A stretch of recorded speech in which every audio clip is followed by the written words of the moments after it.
especially an independent healthcare kick. And I want to talk about actual medicine cabinet things, medicine cabinet creations that can be sourced just from, what you would think are just weeds in the backyard or on the hiking trail, or maybe things that you can start planning to grow for yourself with just the intention of harvesting them for medicinal purposes.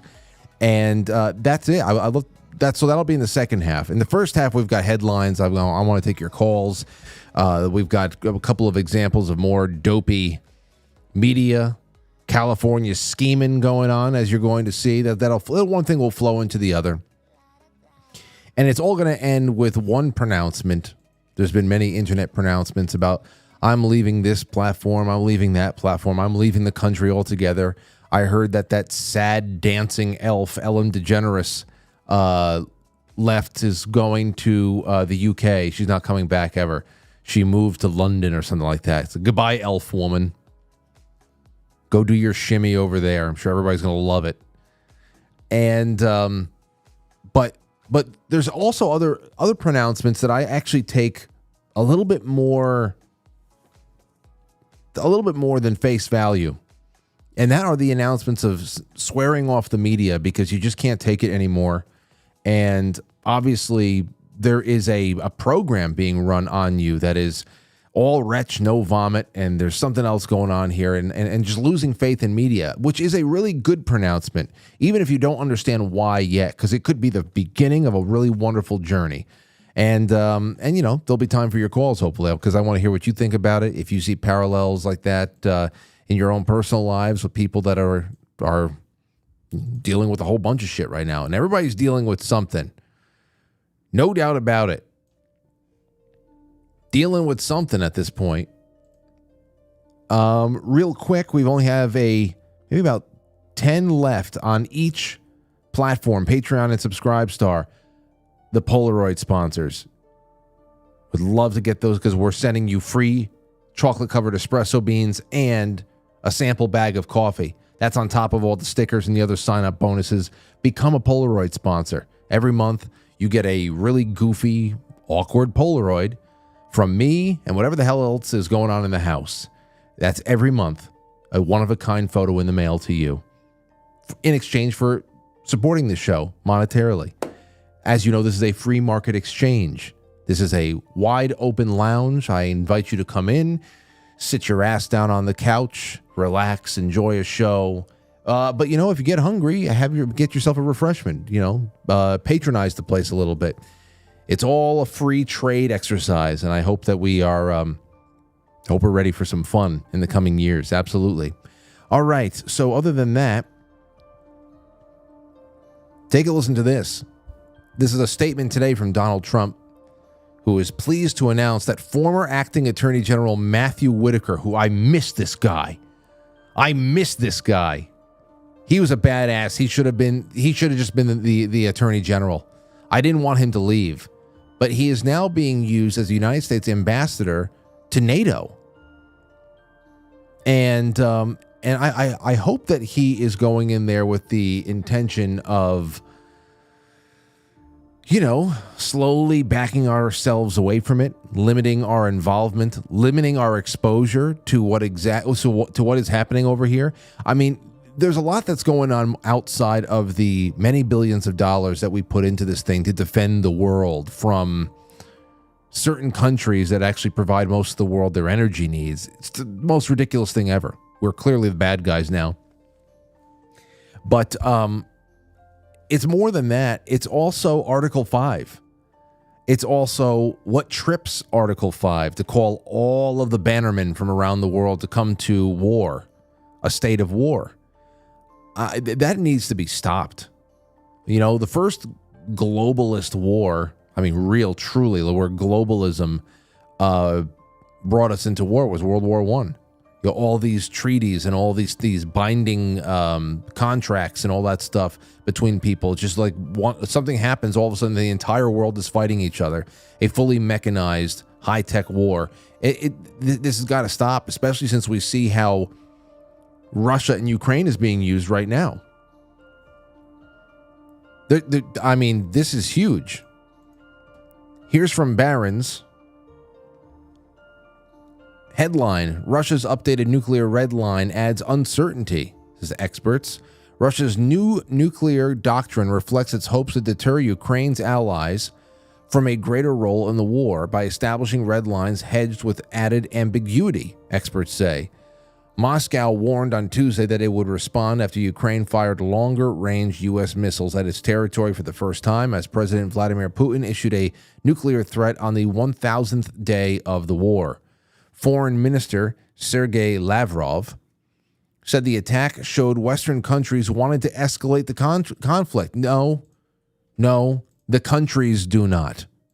The people who do the living and the working and the dying do not want this to happen. There is a certain species, subspecies of human that has taken full control of all these,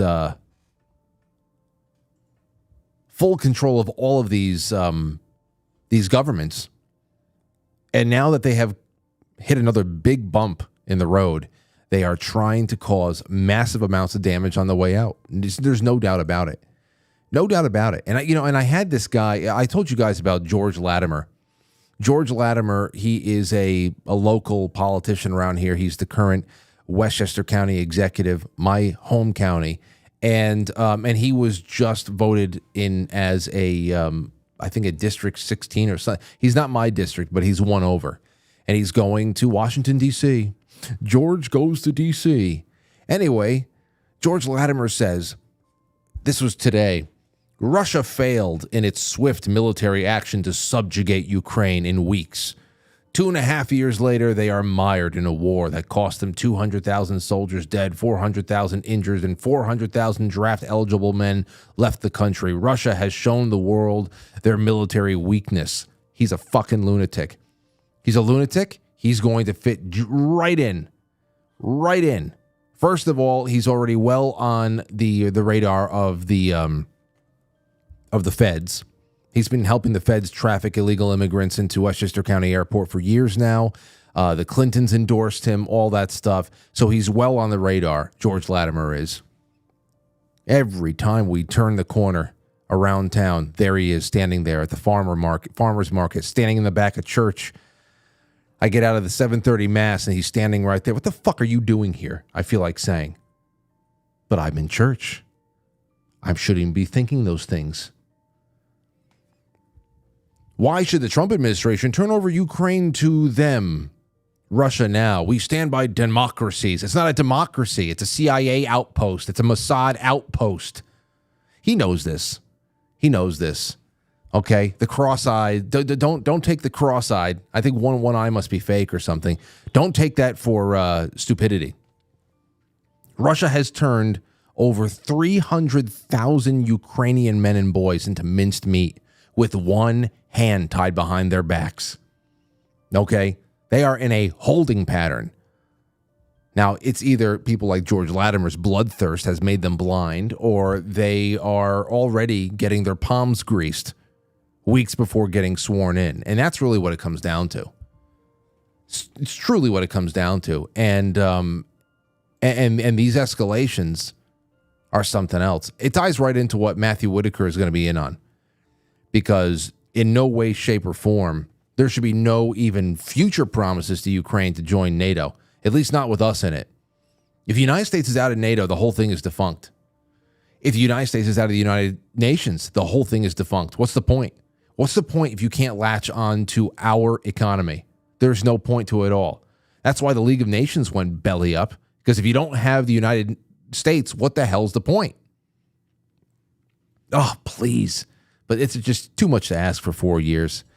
And there's still a lot of swampy things going on. But overall, I'm really happy with the pace, and I'm happy with the demeanor so far. It's at least making out to be a lot more of a fun time. It's going to be a lot more fun. I really do think so. It's going to be crazy, but whatever the hell.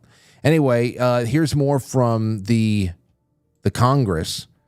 Mike Johnson bans transgenders from House bathrooms after first trans lawmaker is elected. House Speaker Mike Johnson, well, there you go. That from Sarah McBride, he calls himself, from from Delaware. Now, listen, I know we have quite a few wonderful people that watch this show in Delaware. I know that you didn't do this. I know that there's a lot of people that looked at this and said, oh, what an embarrassment. But my good Lord. All single-sex facilities in the Capitol and House office buildings like restrooms, changing rooms, and locker rooms are reserved only for individuals of that biological sex, Johnson said of women with Johnsons. I get it. Adding, like all policies, it's enforceable. We have single-sex facilities for a reason. Women deserve women's-only spaces. The fact that we are having to say this out loud and on federal campuses is absolutely obscene. He says, we're not anti-anyone. We're pro-women. I think it's an important policy for us to continue. It's always been, I guess, an unwritten policy, but now it's in writing. Yeah, I guess it has to be in writing. Meanwhile, Representative Marjorie Taylor Greene told colleagues at a Tuesday closed-door GOP conference meeting that she might get into a physical altercation if she's forced to share the bathroom with a trans woman. Yeah, well, I've seen how she throws a medicine ball around, so... In a Monday statement, McBride from Delaware, a woman with a penis, says, who wrote this? Hold on a second. Who wrote this? I don't know. Tyler Durden. Said, this is a blatant attempt from far right-wing extremists. Can you imagine that? It's fart. It actually is. Fart right wing. Sign me up for that. I'm part of the fart right. That should be the new division of the clown pill. The honkler division. Fart right. Let me see. What the hell was I just going to say? Can you imagine having no other place to turn with a public statement on this? You're a man in a dress who's dealing with something, but is clear enough mind to go out there and run for office in Delaware and actually have somebody send you to the Capitol to represent their district. And then the last thing, the only thing you can come up with when people have any kind of natural aversion to you being in there with women and girls or whatever, is that it's a far right-wing extremist position to not want those two things to cross. You know, that's crazy. But he went on to say, it's a right-wing extremists are trying to distract from the fact that they have no real solutions to what Americans are facing. And the author says, LOL, what? Yeah, I know it's ridiculous, but there's a lot worse out there. People are, at first we were thinking, all right, let's see who learns their lesson. Not much. There's not a lot of lesson learning out there from a lot of the same people. David French, for example, in the New York Times, he wrote an opinion piece. Well, he queefed an opinion piece. So let's read what David French queefed. Donald Trump is already failing. Did you hear? Did you hear he's already failing? Donald Trump is already starting to fail. Already failing. David, you mean the guy who never had a chance to win the election in 2024?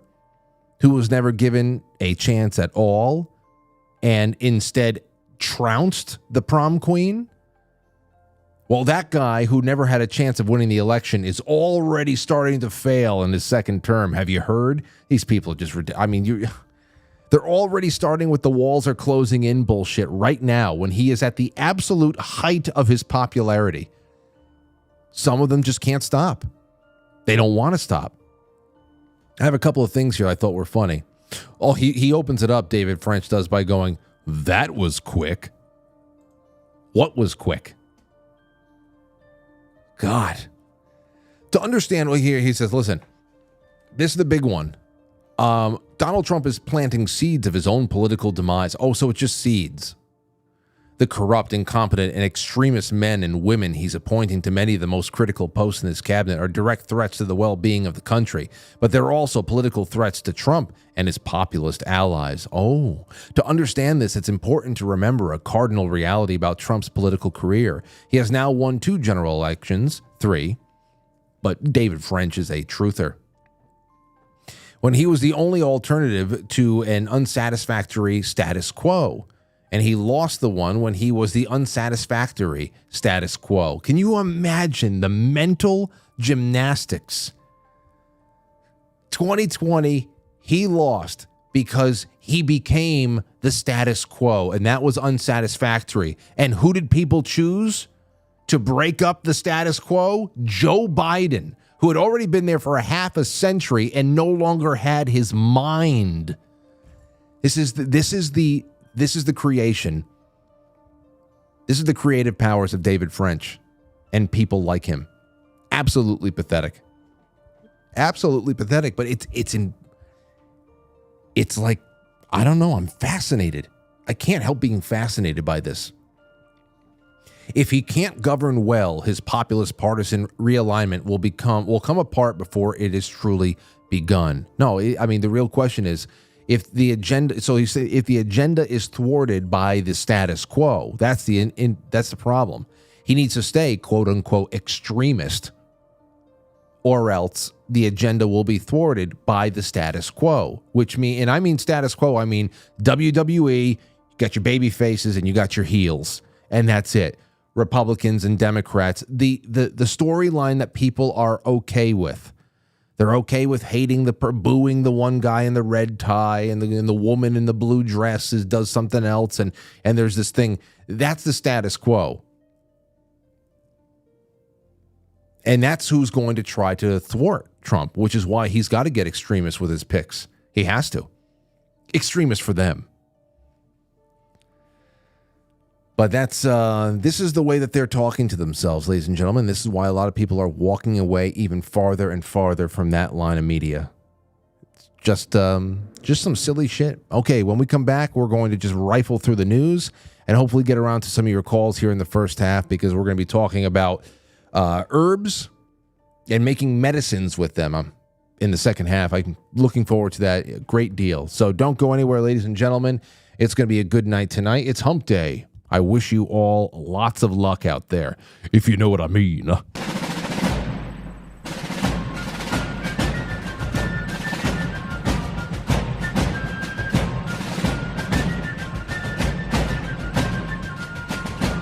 You let one ant stand up to us, then they all might stand up. Those puny little ants outnumber us 100 to 1. And if they ever figure that out, there goes our way of life. It's not about food. It's about keeping those ants in line. That's why we're going back. Does anybody else want to stay? Let's rock!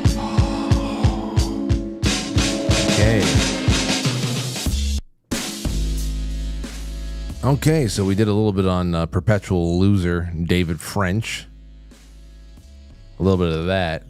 But there's a little bit more coming out over here. Take a look at this. Like I said, California Schemin. LA Sanctuary City. The Sanctuary City law won't prevent deportations, but, quote, we are hardening our defenses. They're hardening their defenses against any kind of righteous federal government operation to take criminals out of the country. It's crazy. And especially say they're prioritizing felons. You know, I mean, that'll take God knows what, 1 million? Who knows? With all the millions that have been left in, you think about just concentrating that on the top alone would be incredible. And DUI is part of it. DUI is part of it. When I hear from my cop friends around here how illegal immigrants who have somehow found their ways legally inside of a motor vehicle it's just like catch and release. With DUI, we're talking about DUI that results in property damage. It's crazy. Facing President-elect Donald Trump's promised mass deportation of immigrants, they will not let go of that word, in a country illegally. Immigrants in the country illegally. Well, there you go. What are you going to do? Retard's going to retard. The Los Angeles City Council on Tuesday tentatively backed a sanctuary city law that forbids city employees and resources from being involved in federal immigration enforcement. Please stop the money.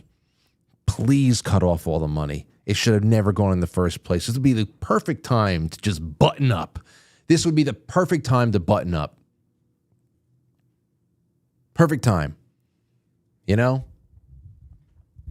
We're in breach of contract all over the place, but especially on that's just the whole thing. States, many states, the only law that matters is the Constitution, and how many states are in breach of contract, willing. Others are just slaves, slave states. We got to button up. Also on Tuesday, the Los Angeles School Board affirmed that the nation's second largest school system as a sanctuary city for immigrants and the LGBTQ plus community. We have to go to Los Angeles. It's the only place where we can be gay. We have to hide inside the schools. It's a sanctuary. What the hell does that mean? Can you imagine just making pronouncements like this every day? This school system is a sanctuary for LGBT plus Q. What does that mean? I guess that means that in this school system you can pee wherever you want, and you can read what? I don't know. They're always talking about banning books. They love banning books. They want to edit books. They come after Dr. Seuss. They come after him To Kill a Mockingbird. But what are we ever talking about? It's always backward shit. So there's California scheming in that respect. But that's the only thing, because remember, they're still counting votes too. And there are congressional districts that are being stolen right now. Now that we are 2 weeks and a day removed from the election, there are congressional districts in North Carolina, obviously in Pennsylvania, which we're going to get to in just a second, but California as well. We've seen a couple of California districts go from a really, really nice, sizable lead for Republicans that over the course of 2 full weeks are going all the way. So, I mean, I don't know, where some of those lawyers, what they're doing, who are active on election night. It might be good to get involved with this stuff. I found a tweet from this Lorena Gonzalez. She's a president of some labor union woman out there in California, a former something or other, assemblywoman. She says, folks can complain about California taking too long to count, but that's because we have laws to ensure every single legally cast ballot by election day, mailed or in person, is counted. That's fucking as American as it gets. Proud to have written or co-authored all of those laws, by the way. Now, prior to 2020, this behavior was inconceivable. Okay? So it's such a crazy take, turning an obvious scam into anything that is supposedly supposed to resemble or smell like patriotism. Yeah, that's what she said. Like, what are you talking about? 2 weeks later? 2 weeks? And it's going to keep going. It's going to take a month when all is said and done. And I was doing a lot of research. I just wanted to make sure I was going crazy because, of course, gaslighting is the whole part of it. And here's a lot of what I found here. Just to remind you what life prior to 2020 was like. Prior to 2020, the process of counting votes on election night in the United States typically allowed for a clearer picture of the election results by the end of the night, within a day or two. In many states, preliminary results were often available by the end of election night, with a significant portion of the vote counted due to primarily in-person voting.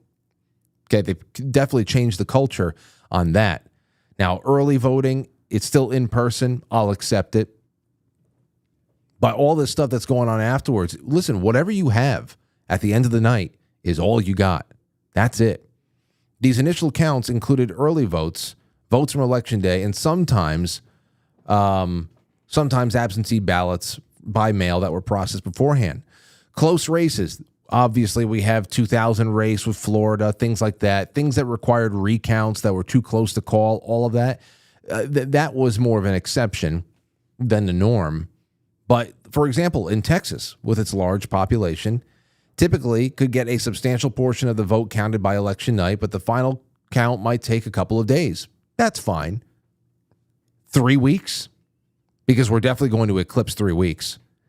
But the general trend, the introduction of widespread mail-in voting due to COVID-19 pandemic in 2020. I got this just from a couple of different places, including, I even went to Grok and asked that. I said, what can they pull up on this? This was a nice thing to conclude with from Grok. The introduction of widespread mail-in voting during the COVID-19 pandemic in 2020 changed this dynamic significantly, leading to longer times for counting in many states due to the verification process involved with mail ballots. However, before this shift, the counting process was generally more streamlined for in-person votes on election night. It is all gaslighting. Anybody that tells you that we're doing it better now than we ever have before is just trying to steal elections. Okay? And obviously the big one was it was all hands on deck, but they are going after the lower ones, man. And they're going at it in Pennsylvania too. I told you. They were screeching over there, stop counting immediately. This is from WorldNet Daily. Now, public thrash Bucks County, Pennsylvania officials for counting illegal ballots. Here's a quote, compared to you, being called garbage doesn't seem so bad. So they were taking turns on the commissioners in Bucks County today, which included a pretty nice appearance by what's his name? Scott Pressler. 3 minutes. He did a lot of work out there in Pennsylvania, and here's what he did coming for the commissioner out there, Diane Marseglia, who's obviously pledged herself to Satan in a very, very real way. Take a listen to Scott's statements. It's about 3 minutes long.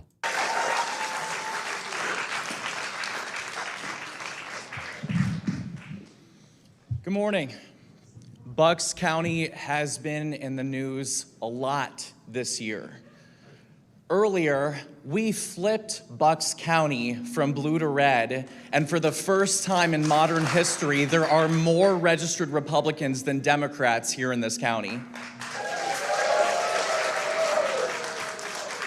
Number two, voters were disenfranchised in this county, and in fact, I want to thank Chairman Michael Whatley of the RNC and co-chair Laura Trump for suing to make sure that we had 3 additional days of early in-person voting because voters waiting in line to do in-person, on-demand, mail-in voting were told that they couldn't vote until 5 o'clock, that the line was cut off. So thank you to the Republican Party for suing Bucks County and fighting for election integrity.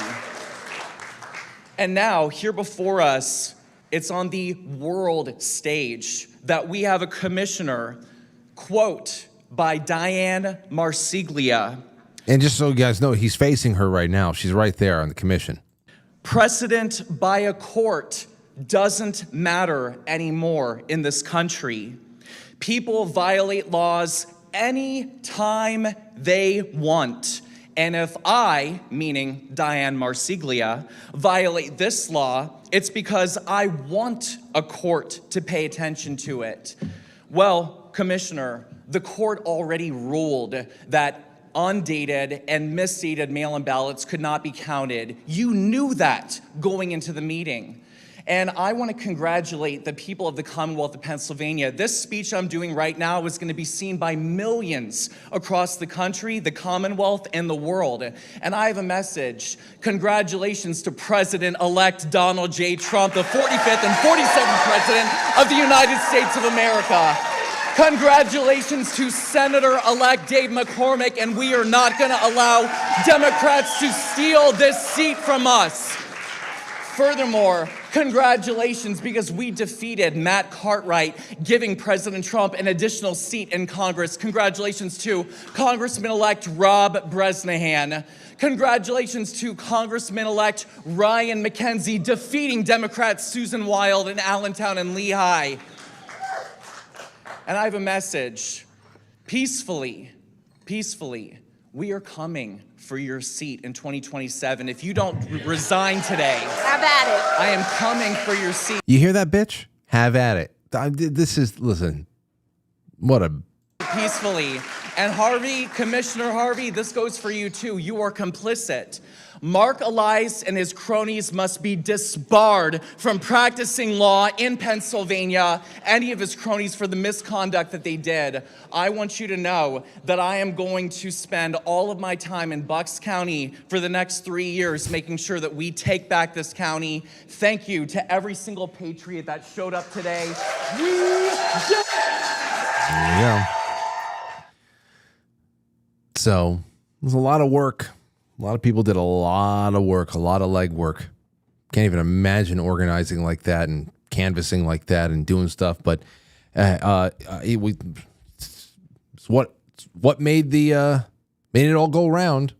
Now, elsewhere around the media, we have more media fun to get to. This one from the View. I'm sure some of you saw what Sunny Hostin had to do on the View today. She was forced to read a legal memo after going and giving all of her thoughts about Matt Gaetz and his the accusations, the allegations, and which I think were at the center of a 2 to 3 year long DOJ investigation that was ultimately tossed. So I know everybody's looking for the ethics committee stuff to come out right now, but I don't. Maybe you can make me understand this. I don't know what the hell could be in the ethics committee thing in the House that wasn't at the DOJ, and if the DOJ didn't act, especially since they're so unfriendly to people who are that close to President Trump, you wonder why the hell they didn't go after him. Anyway, as perfectly timed as this all is, because he just got nominated for the Attorney General position, this was going on The View. By way of the New York Post, dejected-looking Sunny Hostin forced to read awkward legal memo on The View after trashing Matt Gaetz over tossed DOJ case. The View co-host Sunny Hostin appeared downcast Tuesday as she was forced to read a legal disclaimer on the air after blasting Attorney General nominee Matt Gaetz over accusations that he had sex with a 17-year-old girl and was engaged in illegal sex trafficking. Hostin had ranted minutes earlier about allegations against Gaetz, President-elect Donald Trump's choice to run the Justice Department. Now, here is Memology 101 that slapped the whole thing together. Take a look at this. Here's the before.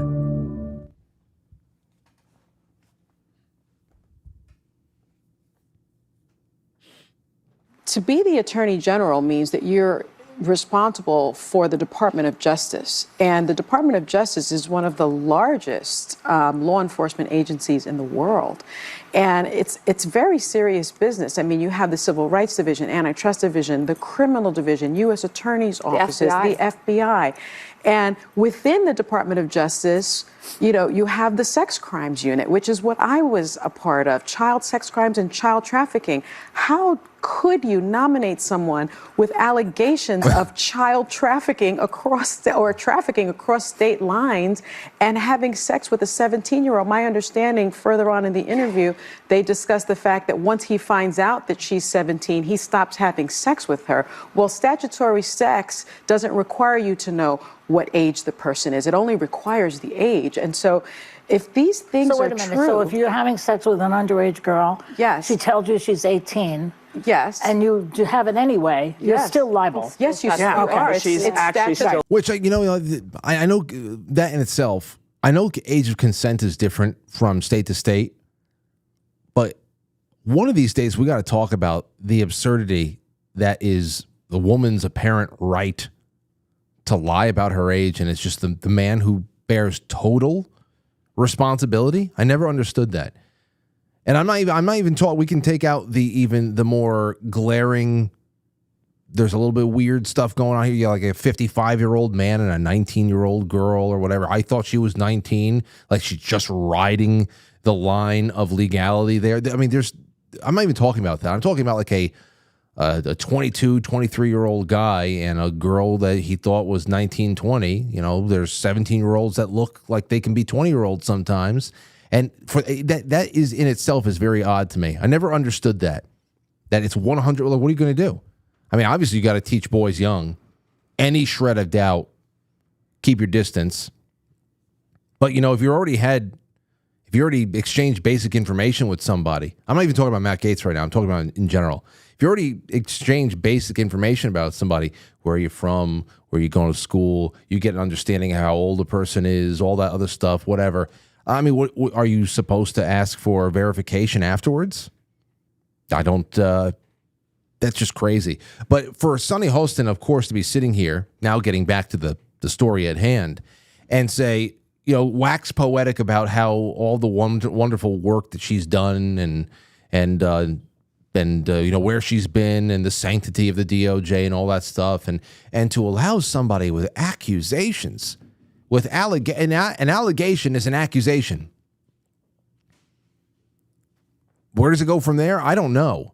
But what a very convenient form of filibustering that is. We can't let this man through. He has an allegation. It just, and where does it go from there? If an unfriendly DOJ, well, let's just get around to this. Anyway, that is what she had to say. And then all of a sudden they come back from a commercial break and the tone is completely changed, and she looks like she is literally in the middle of a hostage video. It's statutory just to clarify. Yeah. And so I'm deeply disturbed at the lack of judgment that we are already seeing from the president-elect. Minutes later. Sonny, you have a legal note. I do have a legal note. Thank you, Whoopi. For those of you in podcast land, she's staring directly into the television camera. She hates that she has to do this, but she's trying to communicate with her eyes to everybody out there. Some kind of bad bitch. She wants to maintain bad bitch status while she does this. While the network tries to protect itself from her flapping gums. She's trying to save face with a bad bitch face, mean mugging us all.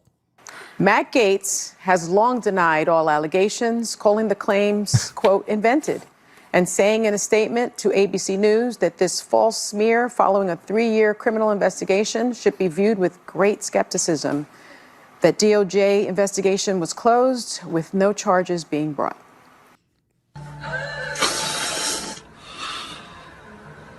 Yeah. So, I mean, what else you got to say about that? Allegations.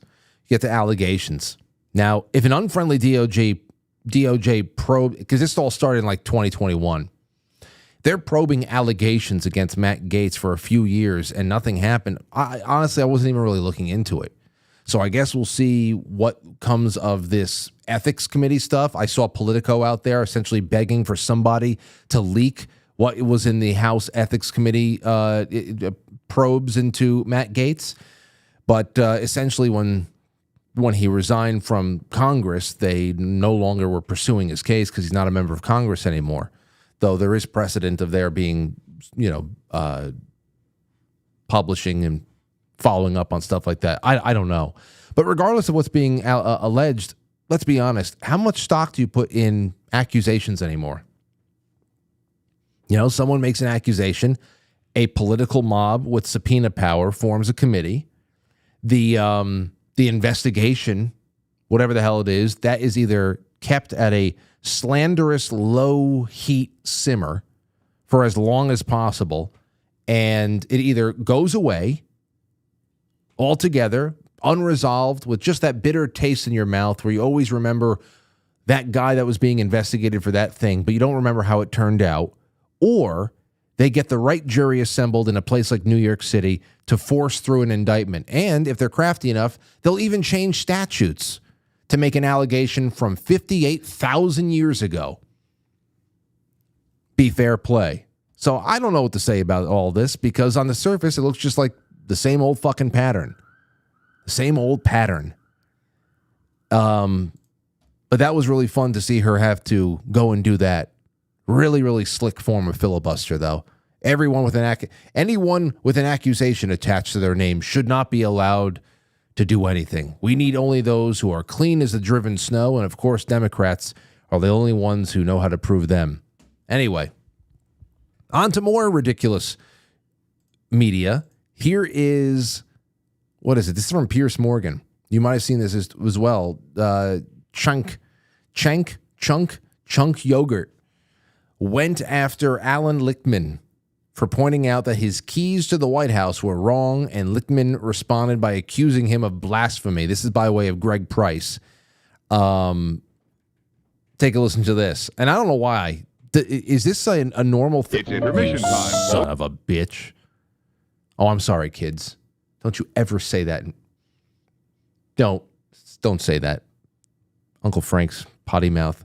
They have I don't know why, but does anybody out there, for some morbid reason, who watches Piers Morgan, is Harry Sisson from Westchester over here, the diva, second from the left, from the right? Is he always on with Piers Morgan? Is he like a regular? Why the hell is Piers doing that? It's embarrassing for the whole brand. That's really awful. Not that I give a shit, but take a listen to Cenk going after Lichtman over here, right next to him, to his right.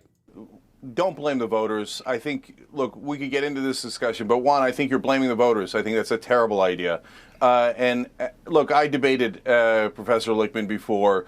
I told him his theories about the keys were absurd. I was right. He was wrong. I said he'd lose his keys. No, you were Couldn't not find right, him and before I the was election. not wrong. And that's a cheap shot, and I won't stand for it. Well, who won, brother? You should not be Who taking won? cheap Who shots won? at me. Who won? You want to make your you point, live make your in point. a total Don't make it world personal. of denial. I read your own followers' comments, and they all trashed you, every one of them, and supported me. Yeah, so quiet with right. your personal yeah, attacks. come find out again. Make whatever Okay. point you want. Yeah. Don't Look, make it personal. You don't know anything. You don't know You anything. attacked me personally. You're so deluded. Oh, right. I love this stuff because for as much as we've said about Cenk over the years, you know, every once in a while you have somebody out there who just says, everybody's saying that this is going to be a cakewalk, and Lichtman and all the keys that somebody like, the whole thing is, what's the keys to the White House? How are you going to get there? And what do candidates like Kamala Harris have to do to be able to hit those marks and get right on in there? And of course, so many of them are wrong. All of the polls, like that Iowa poll we were talking about a couple of hours before Election Day, that was ridiculous. So Cenk is having some fun with this guy, and he is such an embodiment of academia. So full of themselves and so self-centered on their prestige and the scientific nature of their job and how impressive they are. They're so impressed with themselves. He actually ends up calling it blasphemy, a blasphemy against him. Take a listen. I've only been a professor for 51 years. On this program, I've never been able books. to finish a thought. How many books have you published? Oh, there you go. There's another example. I've been a professor for 50 years. I published 13 books. How many books have you published? It's going to say a bad word again. Can you imagine being backed into a corner? That's your comeback? Yeah. Well, how many books have you published, asshole? No, because you're personally attacking me again. Say whatever you want, but I'm not going to stand for brother, personal you got it attacks. wrong. Say you were whatever you want. preposterously and stupidly wrong. So, okay, all right. Can I just finish a goddamn thought ever on this show? I'm not stupid. I published 13 books! How many books have you published, you fat fuck?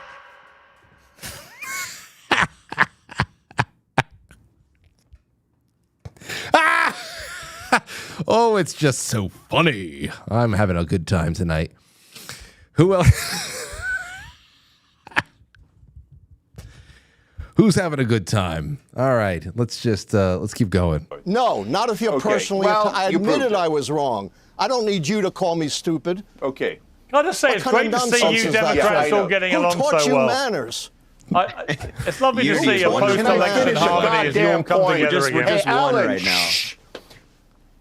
Hey, Alan, you deserve a tall glass of shut-up juice, so can you just shut up for a second? and let someone who knows what Not they're doing. if you're so right, personally Pierce. attack You're me. so right. So We're so Make any unified right point now. you want. So- I will not sit here and stand for personal attacks, for blasphemy against me. You don't need to do that.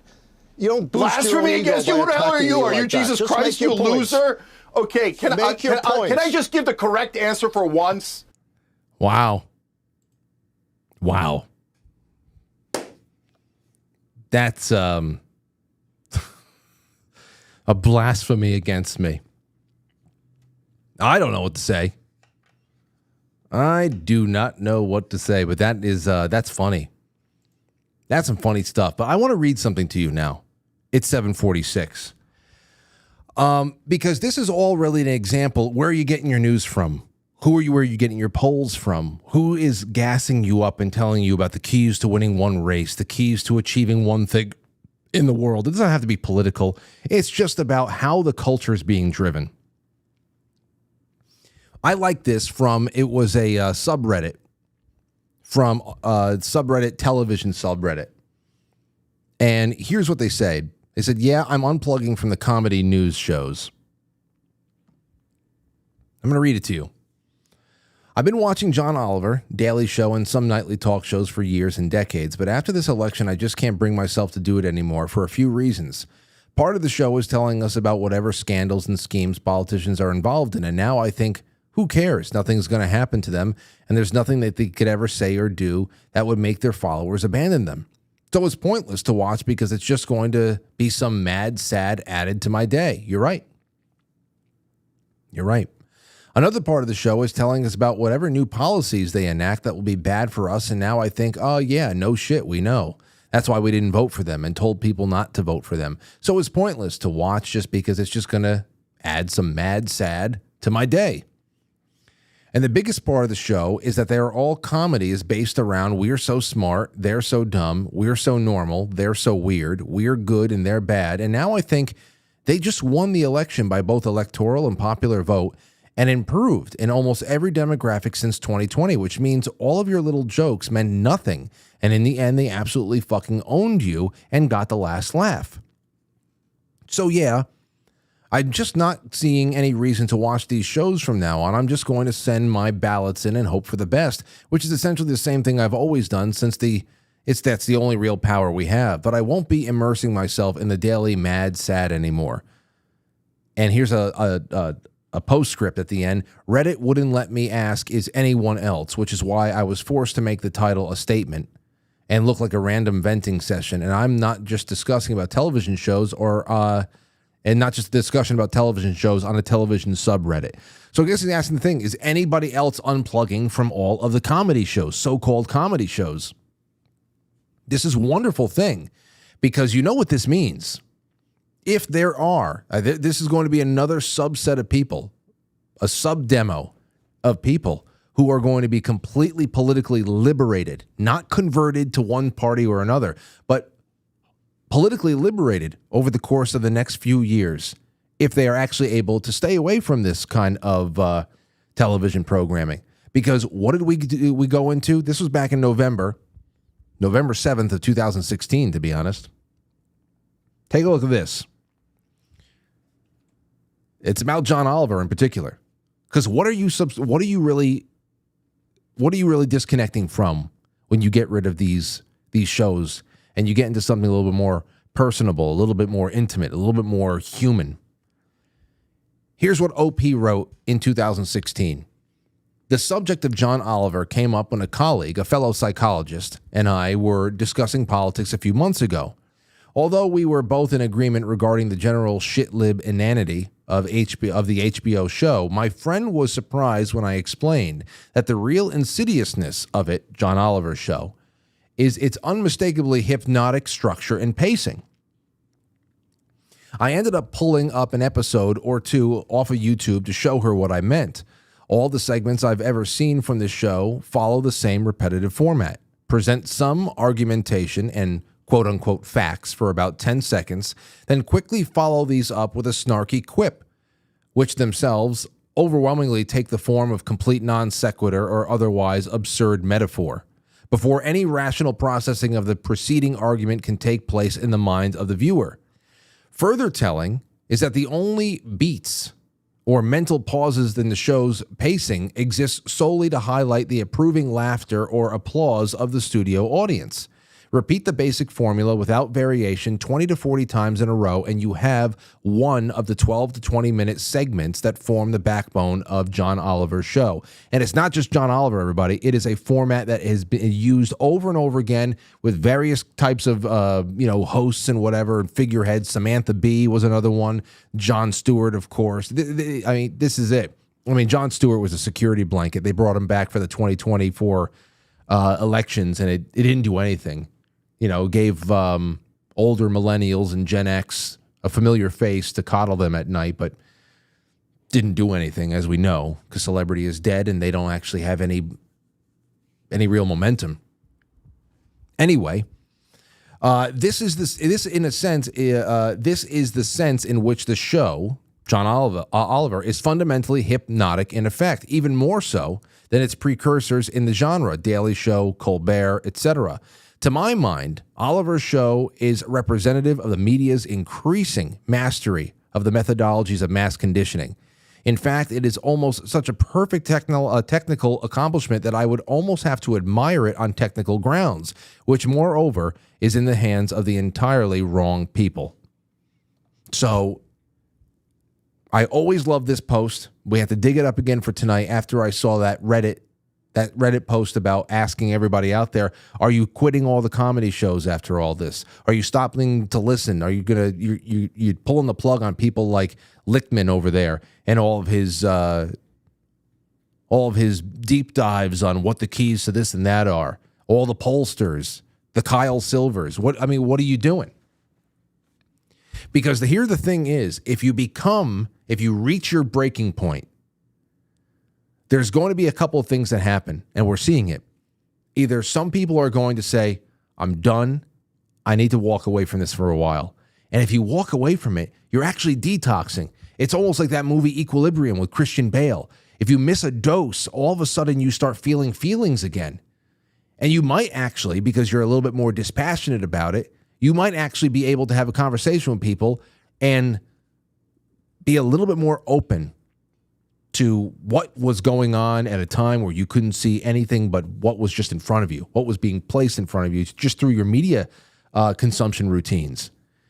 And then the other people are Blue Anon, who are literally saying, in 2 weeks, the votes are going to be certified, but something's going to be stopped, and all the crimes that Donald Trump committed in stealing the 10 million extra votes that we don't know where they went is going to be completely unearthed and presented to the American people, and the republic will be saved. Whatever the hell a republic is. So that's it. I mean, I'm sure that there's somebody that's going to coast there in the middle and never really gave a shit one way or another. But those who are really involved, they're either going to go into crazy land or they're going to say, I can't do this anymore and I need a break. And hopefully in that break, there is a detoxification, a detoxing. Hopefully. I know some of them will get that. And if you're one of those people, get in touch with me. Are you watching this show as a result of a confused detox? I'm just down in the dumps. Nothing makes sense. I hate the way that, and I'm detoxing. Maybe I'll check in on the other side. I don't know how you got here. Maybe there's people going through it right now. I'd love to hear from you. Anyway, 7:55. Let's take a couple of calls because we have about, I'll do this for about maybe 10 more minutes. We'll take a late intermission, and then we're going to bring Jane Barlow on in the second half. So the number to call is 914-200-0269, 914-200-0269. Give me a buzz because we only have a few minutes. And I want to hear from you. What do you think about everything we've talked about tonight? Make it snappy so we can bring on a couple more people. 914-200-0269. Jay Britz, thank you so much. Oh, that was from last night. Let me see. We have a couple of Rumble rants. Jay Semo says, sign me up for the fart right. The fart right is coming in hot and heavy. We'll do a couple more of those in a second. 612, you're on the air. Go ahead. Hi. I just heard you talk about, this is Carly Tubbs. Hey, Carly. Sorry, I just put salad in my mouth. Frank, you're so fast at answering. I just heard you talk about those who have detoxed from the media. And am I now, quite frankly, because of that? And I say, yes, I am. Because when COVID hit, I started listening to Trump's speeches. And when Trump got elected in 2016, I was like, it's the end of the world. Yeah. So I started listening to his speeches, and then I would see what I've now identified as liberal friends posting on Facebook, like sharing CNN links and completely like lying about what Trump said because I listened to his speech, which I'd never done before. And then when it started to dawn on me, like, oh my God, I always knew the news was fake and bullshit, essentially, but it really, really sunk in so hard at that moment. And I started finding people like Amazing Polly and Red Pill 78. It was Amazing Polly that led me to you. And here I am on the right side of history. You remind me of really good times, and I know it sometimes feels like it takes forever. And thank you for the call, Carly. I want to take a few more on, but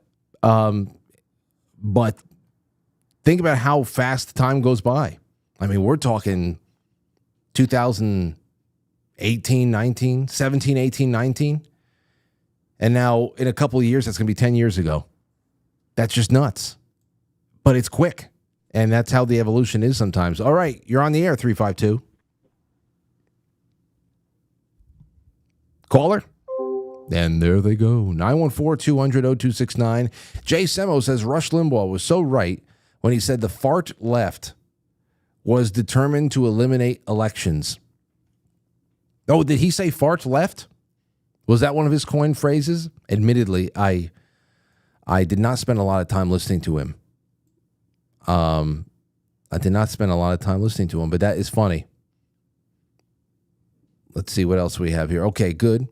Over on quitefrankly.tv, on the Gold Pill line, we have Sean Joe. Thank you so much. NX17 says, I hope all the lunatics are rounded up and Elon's SpaceX will dump them on Mars. Oh, listen, you want to know what's crazy? I saw Nick Shirley.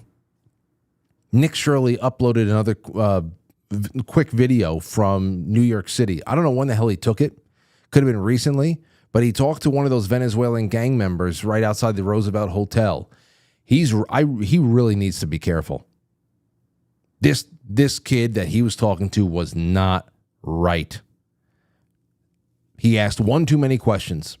He's got to be careful. He's already done more than enough. He's done 10 times more than media would have ever done for us over the last few years. Or I say over the last year. He's really only been active for a year. You want to talk about how much work he's done, the places he's gone, but he's got to be careful. 704, you're on the air. Go ahead. Hey, this is Tar Heel Dave from North Carolina. Hello there, Dave. Man, I love your show, Frank. I've tried to get through so many times, especially the one about the nuke Mars the other week. Yeah. I tried like crazy to get through that night. What's the matter? What's your point? Well, on the Mars thing? What's the Mars point? You think it's true, or do you think it's all nonsense? I have no clue, and I don't think any of us really do. Yeah.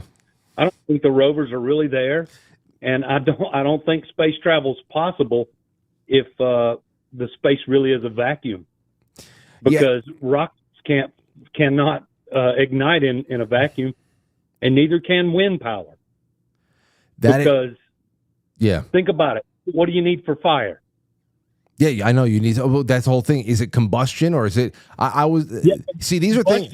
You're not gonna find, as far as being able to go head to head with, whether it be any kind of like biblical cosmology questions or stuff like that. I have nothing to offer the conversation.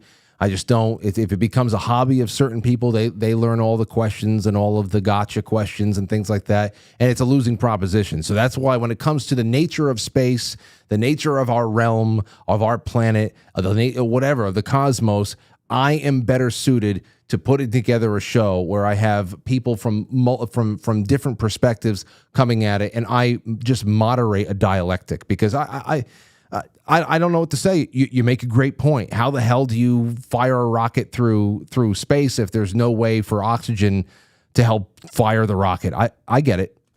Right, and don't get me wrong, dude. I want to believe just as much as anybody else, because I've actually seen things in the sky that I can't explain. I mean, I've actually seen what I thought was a UFO 30-something years ago. So, I mean, that's what led me to wondering, But then, through time and just going to heating and air school and seeing a vacuum bell and learning about a vacuum is like, oh, wow.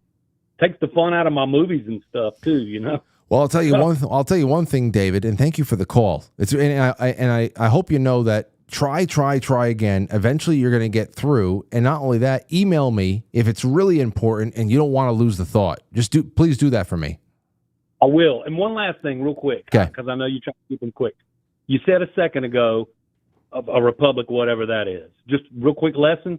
A democracy is the people vote for the leaders, and the leaders can pass the laws, and then the people have to go by the laws. A republic is people elect the leaders through democracy, and the leaders make the laws, but they are restricted to the laws they can make by the Constitution. Yes, and they're also voting for representation, and there's a lot more there too. 100%. We're talking about a very, very intricate layers of checks and balances and separation of powers, and 100%. There's a lot there, but as much as it seems complex, it's very simple. It's very simple, and it doesn't take long to really grasp it. But once you grasp it, you realize just how far off we are.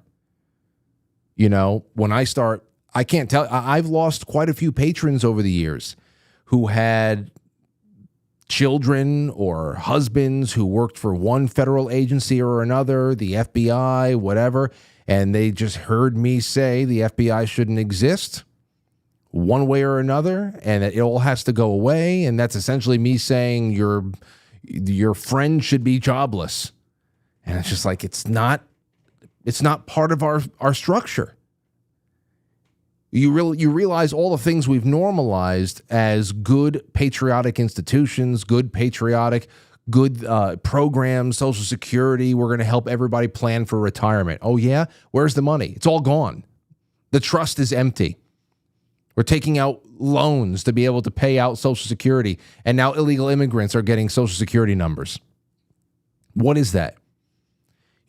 So the more often you read it, you realize why progressives in both the Republican and Democrat parties call any kind of restorative action toward constitutional order extreme, because it literally means the end of everything they built for themselves. And what we're talking about is $2 trillion+ budgets at a clip.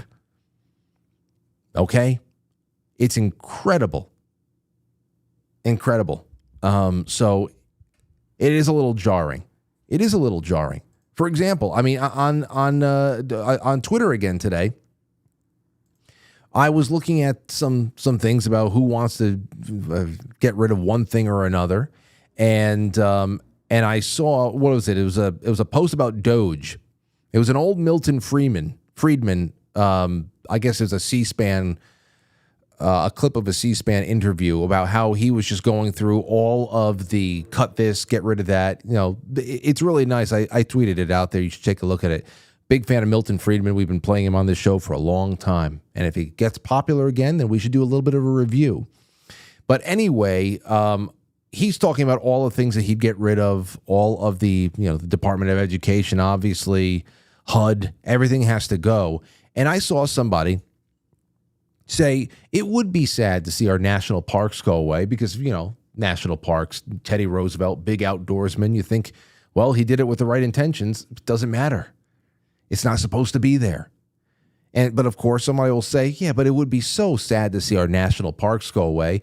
Billionaires would swoop in to buy them, and we'd never have access as common citizens to visit and explore these beautiful destinations. And I responded, National parks reside inside of states. States whose governments are completely capable of reestablishing them as state parks. Can we please all stop acting as if simple acts of local responsibility are just not possible and that federal overreach is the only way to preserve a patch of forest? It's just, there's so much. That national park, it would just become a state park. It would be just as beautiful. There would be just as much tourist attractions there. It would, I don't get it. I don't get it. Just wouldn't be run by feds. You know? And it's unconstitutional because the federal government, look at it, go to the Constitution. What land is the federal government only allotted to have control of? It's the couple of square miles of swampland that is Washington, D.C. That was mostly donated by Maryland. Okay? That's it. Because they wanted whatever federal land not to be inside of a state so that state wasn't inherently politicized. That's the only thing it has. Everything else is federal control of territories before they are actually organized into states. After that, but you look at all federal land west of the Mississippi, like 95% of Nevada is just not there. Nevada is only you think Nevada is a state. It's not. It's not a state. I mean, what the hell is that? Most of it is just federal land, mainly bomb testing grounds and whatever the hell else. But this is what we have to change our minds on. Okay, let's take a really quick intermission. When we come back, we're going to shift gears a little bit, bring on Jane Barlow and talk about medicinal herbs. Don't go anywhere. Hopefully we'll have some time for calls again on the other side of that.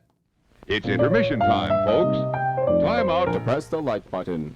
Thank you. Quite frankly.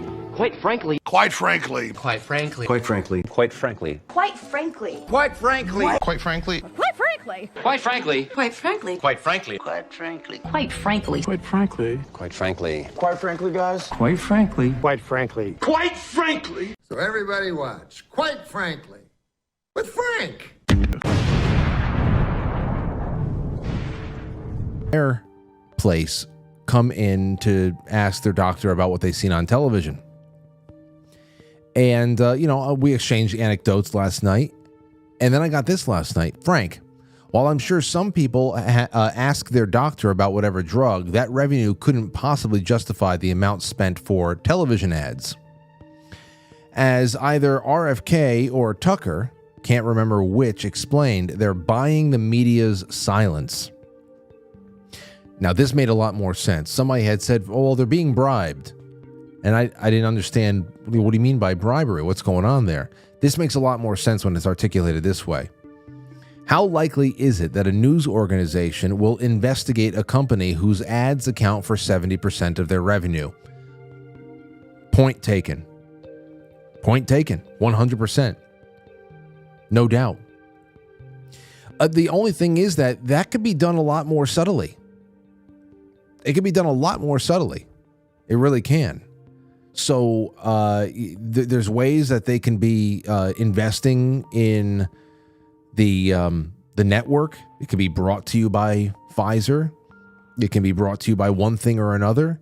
But the constant, I mean, it's not even that. It's all over the place. The news networks, of course, but it's all over the place. The Golf Channel, whatever the hell you are, basic cable, whatever. Even if the format is not 24-hour news like MSNBC and CNN pretend to be, we're talking about a television schedule, channels across all genres that are saturated by antipsychotic, anti-anxiety. What do they go? They're drugs that actually boost the effectiveness of the first anti-anxiety pill. I mean, they're all over the place. All types of twitching arm syndromes. I think things I don't even understand. I know anything can happen with the human body, but what's getting airtime is really something else. So, point well taken with the news organizations. 70% of their revenue, absolutely. I can see how you're buying silence, but there's a lot of ways to get money into that operation to buy that silence and that loyalty.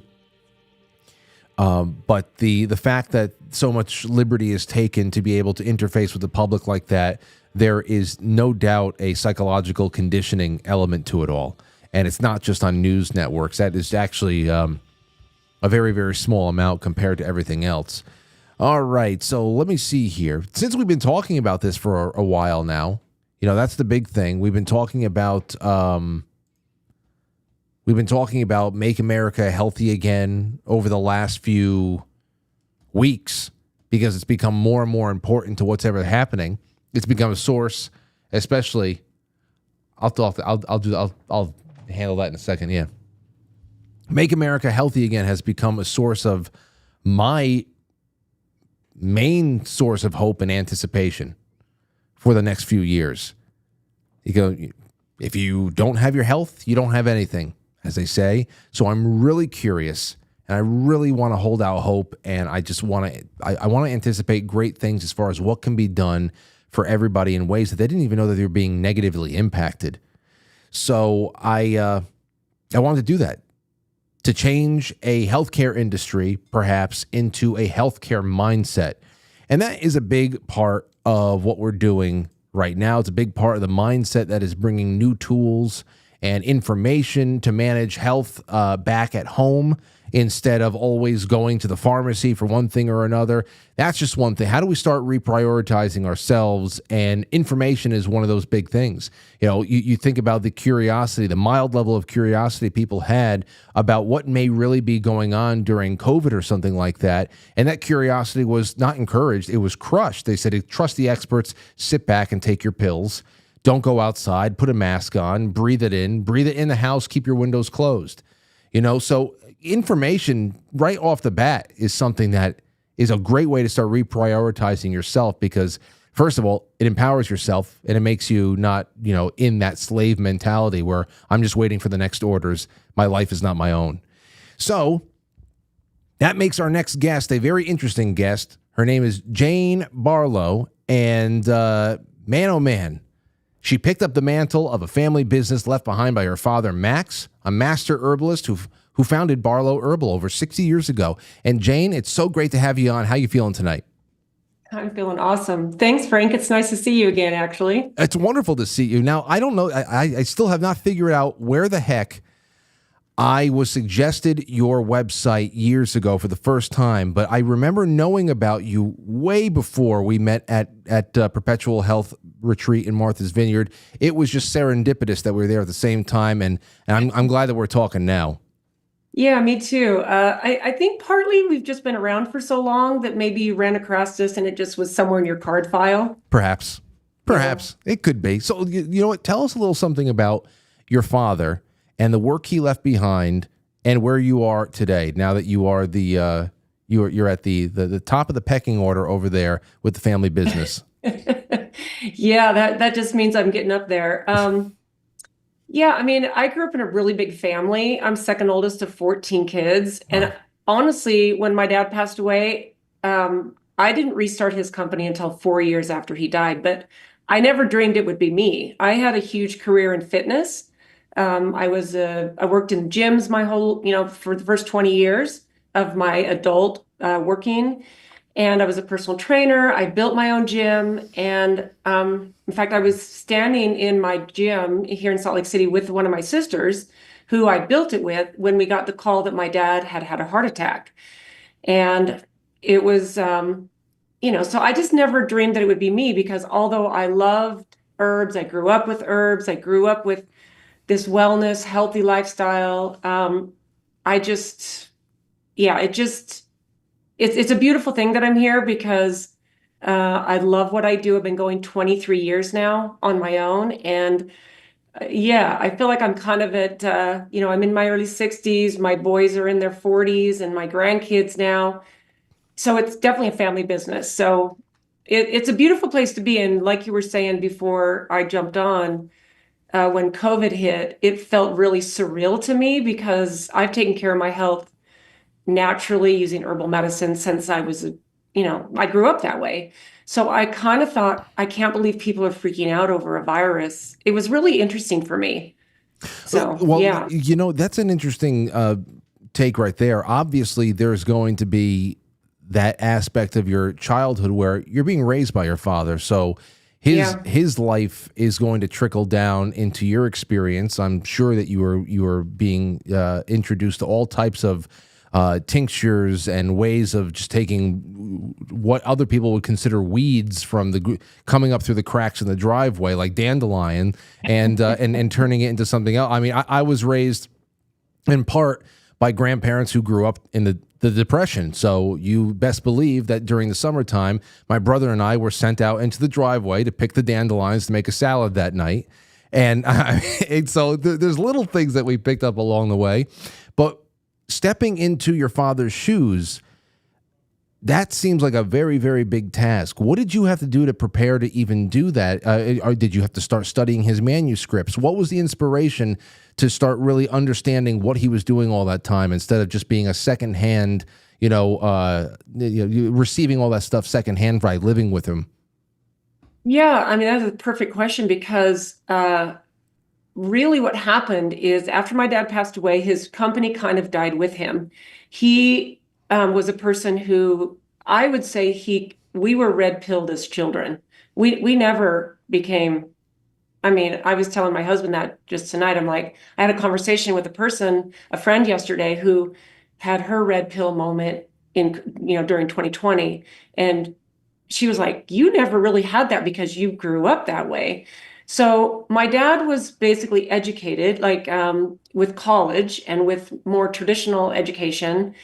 And I, with all the rest of my siblings, grew up with this as just part of our lifestyle. So when I was at this moment where I decided that I wanted to carry on my dad's work, it wasn't because I knew I had the education my dad did. I was at a point where I was sick of corporate America. At that point, I was working in corporate fitness, and my boys were both out of high school. And I told my husband, I think I want to restart my dad's company. I don't know how I'm going to do it. I don't know what that looks like, but I really want to be happy. So I restarted my dad's company, not to become him or go and get the education he had. I restarted it because I wanted to carry on his work, provide the formulas for our family, and I wanted to be happy. That was it. Here we are 23 years later, and I really never dreamed that it would become what it is. It's this beautiful, vibrant company that people kind of find us. It's very difficult to advertise what I do because we can't make claims. In fact, there's a lovely 3-letter agency that just gave us a surprise visit a couple weeks ago, and we had to pull a whole bunch of stuff off our website, including all of our customer reviews. See, I guess I'm not going to ask you about testimonials tonight then, but the reason why I want to say about this is because I have now I know that this is a book that's not in circulation anymore.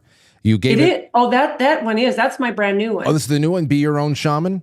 Okay, that's brand new. Okay, yeah. So there was the other one that you said you had to just give away because there was publishing situation there. Either way, I've been reading this on and off since we came back from Martha's Vineyard, and this right here, Jane Barlow Christensen and Brian R. Christensen, Be Your Own Shaman, a field guide, and I love that because that's what this is.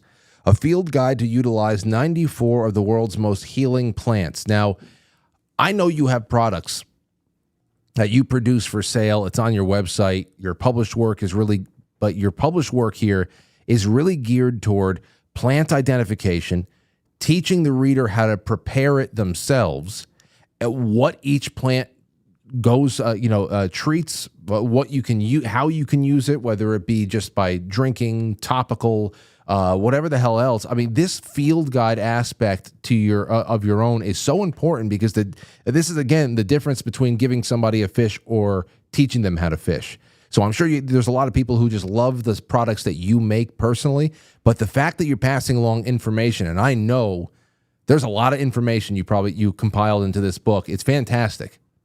Thank you. The whole point is exactly that. If you teach a person to fish, it's so much better. And I always say to people, if this book saves you one trip to the doctor, it will pay for itself 10 times over. And what I believe is that, especially since 2020, people are starting to realize that they're the ones who are responsible for their own health. It's not the doctor's responsibility. Now, you don't want to throw out the baby with the bathwater. We need trauma care. I had a knee replacement like 2.5 years ago. But yeah, which one is that? Okay, that's mullein. Isn't that beautiful? Now this is very beautiful stuff right here, because it was mullein and marshmallow tinctures that I found to really quell this hacking cough that I got after this virus I caught in March earlier this year. And here it is right here once again, bronchitis, asthma, and there's just so many other things here, and how it can be prepared for infusions and powders and oils. And I mean, it's just all the information is there. I think it's just a great guide. It really is. Yeah, I mean, I think that the remedies are starting to come back, like your grandma's herbal remedies that she would give you. People are starting to realize the power. Like, humans have been taking care of themselves with plant medicine for thousands of years. This is not anything new. So okay, I love that. I love that you know about mullein. It's really good for your lungs. I didn't know about it until maybe about, let me see. I got it was either February or March, but probably around May I was just like, why the hell do I still feel this tickle? And I went to the ENT. They said, no, everything's fine. It's probably just post-viral, because these things last sometimes for 100 days. That calmed it down. So it was mullein and marshmallow root and maybe one or two other things. And it was fantastic. It really was. So I was already a little bit, I was already hip to a few things in here. So let me ask you this then. Just to throw things out there, I guess the other thing to keep in mind is that pharmaceutical companies often seek to imitate in laboratory settings what many times is found in nature in one way or another. Maybe sometimes to make the medications stronger than what is going on in nature. Of course, we know that strength doesn't always do the body well, but also for other reasons as simple as being able to hold the patents for things that are not natural. What have you? Obviously, you're in contact with a couple of 3-letter agencies out there who are all about patents and intellectual property. So what do you got to say about that? Well, you're spot on. I mean, most pharmaceuticals have an herb-based start to them. Like aspirin was founded from white willow bark. That's what makes up aspirin. Valerian root is where Valium comes from. So you're right, you can't patent Mother Nature, but you can take the constituents, you can study them, you can isolate them. Like one of my, a good example is like beta carotenes in a carrot. Like even some nutraceuticals do this. Natural supplements will pull out a beta carotene out of a carrot and put it into a supplement, not realizing that the best thing to do is to eat the whole carrot, because a carrot has over 200 different beta carotenes. And then you got all the fiber and the antioxidants and all the vitamins and minerals, but you can't patent that. So you have to basically pull out and isolate something. And then what the pharmaceutical industry does is then they actually create a chemical replication of it. So they don't take the natural thing, they actually make something that's chemical. And they hope it gives you it might cover a symptom, but it's not going to really ever go after the root cause. So yeah, you're spot on about that. Well, I remember when they rolled out the synthetic cannabis, like what was it called? Cannabis, or I don't know what the hell it was. Yeah. Instead of just telling somebody to get some RSO or something like that, some tincture or whatever. God forbid you smoke it, but whatever. I was thinking about that a lot. Now let me ask you this before we start getting into medicine cabinet essentials. What you would expect, what you say everybody should have in their medicine cabinet. What is the difference between the things that are in this book, not, I guess, aside from the fact that they all come in different forms, but between this and, say, essential oils? Because there is a gigantic industry that's popped up around essential oils, and there's always debate about how effective they really are outside of just, we used to, still to this day, we still put a little bit of lavender oil on Aurora before she goes to bed. It kind of just like keeps her calm and she likes to smell and all that stuff. But outside of treating illness and ailment, What's the difference between this and like essential oils? Yeah, I mean, essential oils are basically extracting the oils, literally the oils out of different plants. So lavender is in my book, but not lavender essential oil because they're completely different. Like it's essential oils are powerful. I think that's awesome. You're using it on Aurora because it is calming, it's soothing. You can use them, some essential oils you need to put into a carrier oil. They shouldn't be used straight on your skin. But there's a learning curve, but the plants that I spotlight in my book, I added a bunch of plants that are really well-known spices. Like there's basil, there's turmeric, there's cayenne pepper, there's, rosemary, because I want people to realize that there's power in herbs and spices that you're going to use for normal cooking. And that people might not realize that, oh, if I add rosemary to a dish, I'm not only getting the flavor, but I'm getting all this powerful thing for my immune system and my digestion, and something might affect my vascular system and help with my nervous system. And, they're all just, so it's very different. Essential oils are amazing and really powerful. But it's very different than there's cayenne. There's cayenne. Yeah. So, okay. So I can see that there. And it's one of those things where I always go for chilies. I always go for very, very hot things when I got a cold, and to see it there, sitting there, it's like, oh, well, I sweated it out of me. And your nose runs, all your cavities just pretty much empty all at once. It feels, it's really incredible. Of course, oregano oil. I have oregano. I know a lot of people just swear by that. Garlic. We just had a whole show about garlic the other day. What that does for you. But I guess that's it. What's interesting to me is your medicine cabinet items. Yeah. And because it's not just about aromatherapy. It's about, hey, this should be, some of these things can and should replace some of the over-the-counter stuff that you got from, CVS. I want to talk about those right now before we run out of some time. So let's just do this. We're going into cold and flu season. What's cold and flu season must-haves, do you believe, is just essential for your medicine cabinet going into the winter? Yeah, so before we go there, I love that you opened that up to cayenne, because to me that's an essential. And here's why. A lot of people feel the same way you do when they eat something that's hot and something that's spicy that clears out their congestion and clears out, it just there's something about it that makes people feel good. But here's the cool thing about cayenne, and I think every single person should have some form of cayenne pepper in their home, in tincture form, in powder form, or eat it on a regular basis. But cayenne pepper is what's known as a vasodilator. It's really good for your heart, your vascular system. It can I've seen it in close friends and family members help clear out blood clots. And I believe it can stop a heart attack. Because of if any person listening to this does any type of research on the power of cayenne pepper, there's no way that they would not have this in their medicine chest. And for me, it's like I take cayenne pepper every single day because I want to keep my heart healthy, and I don't want to be on any medications for anything. So I do a lot of different things, but cayenne pepper is super important. I usually find that is an additive in many different types of immune blends. When you go to health food stores or something like that, there'll be lemon and ginger with a cayenne pepper kick or something like that. Actually, cayenne pepper with elderberry is often put together a lot. That's usually a big immune blend. Yeah, so elderberry is really good. It's a powerful antiviral.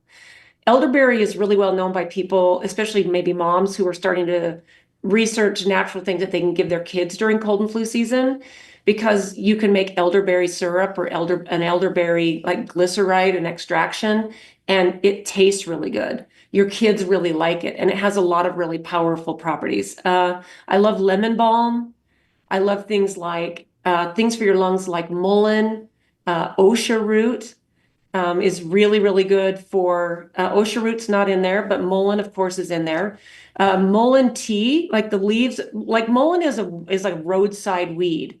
Like literally this grows all over the world. And it's what's known as a biennial. So it only has a 2-year growing season. But these leaves get really big, and you can actually harvest the leaves, make a fresh mullein tea, but you can also dry them so that you can use them all winter long. And if I would say anybody that lives someplace where they can have access to someone who can take them on an herb walk and show them how to properly identify. But not just that, I think you need to go to places where you maybe have permission, like roadside weeds, that's easy. But yeah, so I think lemon balm, elderberry, echinacea, everyone knows about echinacea. And it's super safe, super great for kids, super easy to keep in your medicine cabinet. And then pick up spices. Like cayenne pepper is a little bit tough for, kids aren't real prone on cayenne pepper because it's of the heat, but you can easily put it into capsule form. My grandkids will reach for all kinds of things. But lomatium root, let's bring that up. I could talk about this for a while, and lomatium is in the book, but lomatium, in my opinion, is one of the most powerful antivirals, antifungals, antibacterial plants that are available to human beings. It's a Native American plant. It was used in the Spanish flu, the pandemic of 1917, 1918. And I would suggest that anyone who's interested in something really powerful to add to their arsenal, that they check out lomatium. Have you heard of lomatium? No, this is the first time I'm looking. I'm hearing about it, and I just wanted to go and pick it up out of here, just so I can put it up on the screen. I was looking at a few of them last night, but this didn't pop out. You know what I really love here too is just to sidetrack away from this, so I can find this a little bit. Oh, here it is. Lomatium. Common name: fern leaf biscuit root. Oh, that sounds nice. I want now I'm just thinking about biscuits now. Or biscuit root, black carrot, Indian parsley, Indian parsnip. And then you give the plant information, the full profile, and then of course the methods, the tincture, the salve, and the powder form. But the best thing about this, Jane, and I understand. Listen, I understand you have the overall company, BarlowHerbal.com.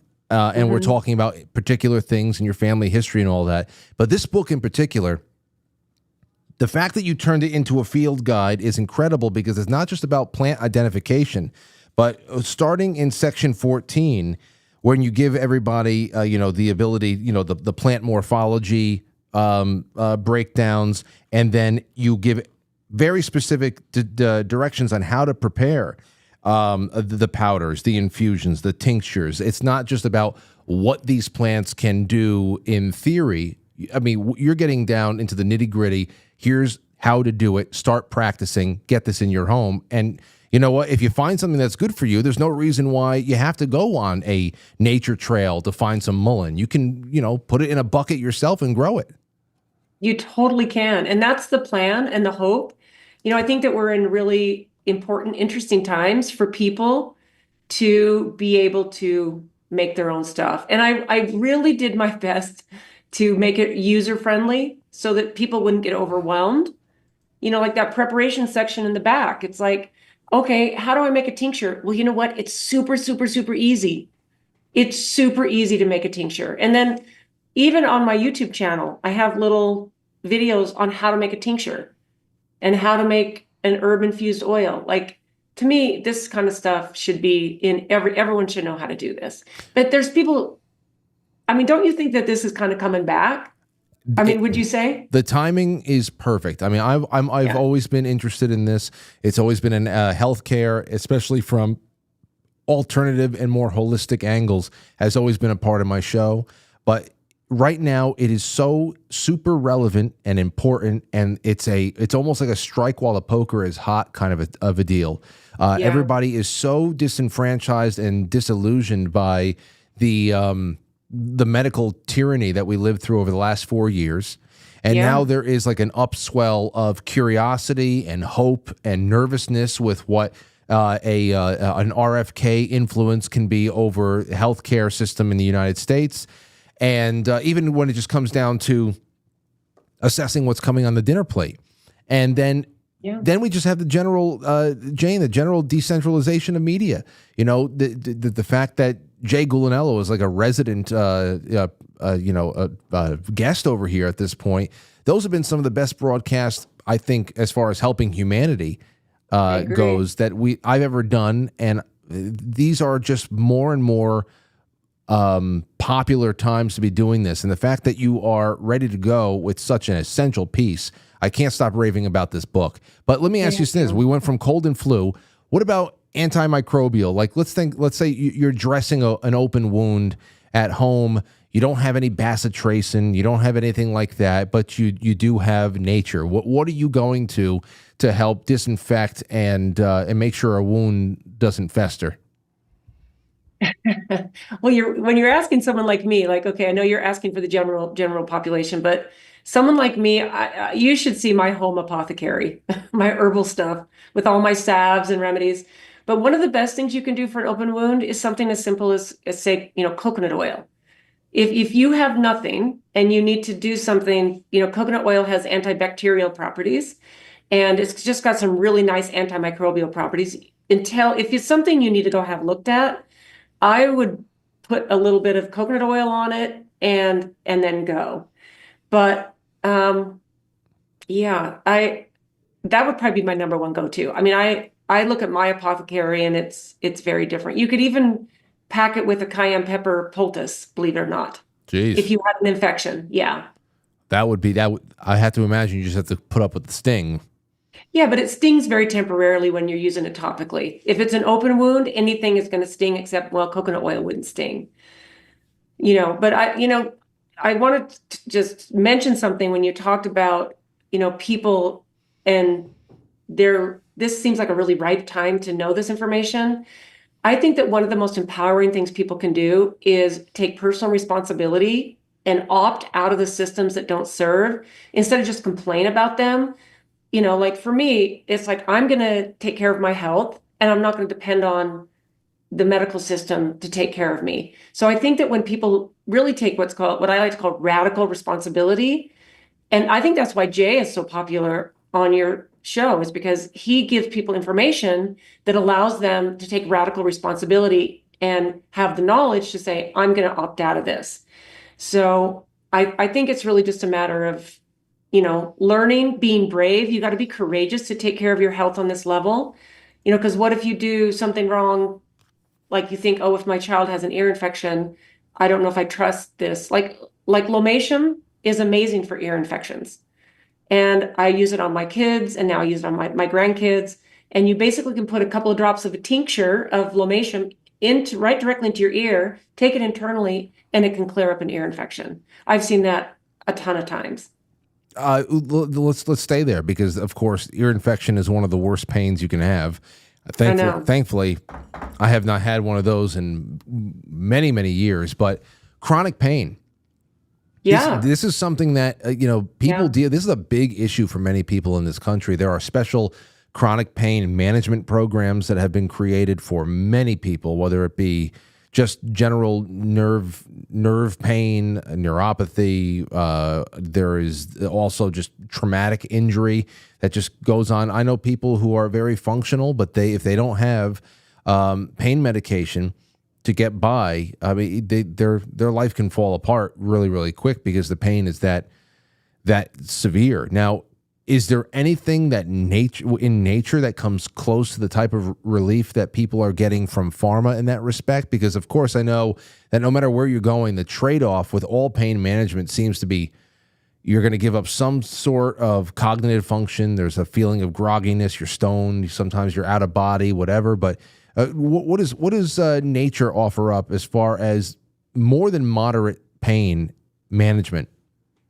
Yeah, that's a good question, and it's a really big question. So Mother Nature absolutely provides, and then there's a whole other layer that I think people need to realize. And I started diving into something so first of all, let's talk about turmeric. It has powerful anti-inflammatory and anti-pain properties. There's a plant that grows in the rainforest. It's called Unadagato or cat's claw. This is really well known for pain and inflammation. Also, CBD. And a lot of times CBD with THC can really help if someone's dealing with acute pain. Now, here's something that I've been studying this for about the last 10 or 11 years as a person who's dealt with chronic pain myself. And I'm not talking about, so think about when somebody has an injury. They get, they pull a muscle, or they have a wound, or they have a surgery that causes them, there's physical pain. Once the body heals, this is where the physical pain really ends, or should end. But think about this. Okay, a guy plays football and in high school and college, and he gets a couple of bad back injuries while he's playing football. Now, the injuries heal, and our body is very smart. It's very smart. Our body, its natural homeostasis is wellness. That's what we recognize. That's why we have a wound that heals. That's why when we get something that it injures us, we heal. But what happens now is, okay, this guy who plays football in high school and college, he gets married, he has kids, and he doesn't get along with his mother-in-law, and it causes him a lot of anxiety and stress. And so it's kind of a bit of an emotional thing, because his wife wants him to go whenever they have family functions. He has to behave, whatever the situation may be. But when a situation like that comes up where he needs to go be with his mother-in-law, his back goes out. His back starts causing him pain. And the pain is real. So what's happening is your body is having an emotional process that the pain is really real. It's a cutoff of blood flow. And the physical pain is easier to deal with than the emotional pain. And I started studying this about 10 or 11 years ago when I was having chronic pain that was not caused by an injury. And I did everything. I went to the chiropractor 3 times a week. I took all kinds of herbs and supplements, and I had PRP injections, and I, went up on an inversion table, and I hung upside down, and, I did everything I could to get out of pain. And then I started studying what causes chronic pain. And this is the hardest part for people to wrap their head around, because it's not all in your head. The pain is real. But what you need to recognize is that when you have chronic pain, there's usually some emotional trigger that is causing the pain, because the emotional pain is harder to deal with than physical pain. So like that example of the football player who's all of a sudden like, oh, my back has gone out. And then the problem is the pain industry, which is $1 billion plus industry, will say, oh, look, here's an x-ray, and look, yeah, you have a pinched nerve. Like, literally, you cannot pinch a nerve. If you pinched a nerve, you'd be paralyzed. But you might have a little bit of a degeneration in your disc. So then they can point on the x-ray and say, see, my body's broken. But our backs, you can see degeneration in the spine of a healthy 20-year-old that has no pain. Our body naturally does these things that's just the way our body, that it happens. But once you see it on an x-ray, you now can point to it and say, oh, this is why I'm in pain, instead of dealing with where the emotional trauma is. And this could take up a whole Oh yeah, this totally. could take up a whole episode. I can see how that could be, because we're talking about a lot of phantom issues there. Because I know I have a few people who would, in my life, who would say, oh, the pain is real, and I surely feel pinched. Like there is pressure. There's a way that physical pressure on my on one nerve or another is very real, because I'm feeling it shooting up and down my leg. There's a way for either be some kind of physical impingement on these those parts of the nervous system. But at the same time, the psychosomatic aspect of pain is also very well noted as well. Even people who have phantom, the phantom limb tickling. People don't even have legs anymore. They still feel their legs almost like the pins and needles of a limb that's no longer there. So I know that there is something to be made sense of there, and that's interesting. It really it's bigger is than you think, really. And I would suggest anybody who this piques their interest to take a look at Dr. Sarno, John Sarno. His work. He passed away a couple years ago. He was in his 90s. He pioneered this work, and I only have deep experience with this because I have experienced physical pain that I will tell you it's 100% my body was broken until I realized you have to be ready to heal, and you have to be willing to accept that your body's not broken. It's a really, really beautiful concept. And the reason besides my own personal experience, is when I have people that will contact me and say, I need something, what's in your herbal arsenal to help me with this chronic pain? And I'm not talking about pain from like an ear infection or a UTI or a cold or Lyme disease or something that does, put us just out of balance and make our body really have pain. I'm not talking about those kind of things. I'm talking about chronic pain that is not from an injury, but that is caused from emotional trauma. And people have to really be to a point where they say, they have to be open-minded. It's kind of like, I think what happened during COVID and what's been happening since. People need to be open their mind to say, oh, maybe I'm hearing is not true. I think there's also the aspect, Jane, that whereas somebody could be open-minded to maybe the source of this is coming from a non-physical place that's manifesting physically. Yeah, there has to be somebody, especially a medical authority figure in their life that is willing to investigate that. And not a lot of people have that. I think it's more so just if you are in pain, then let's get you sauced up, or let's get you to physical therapy.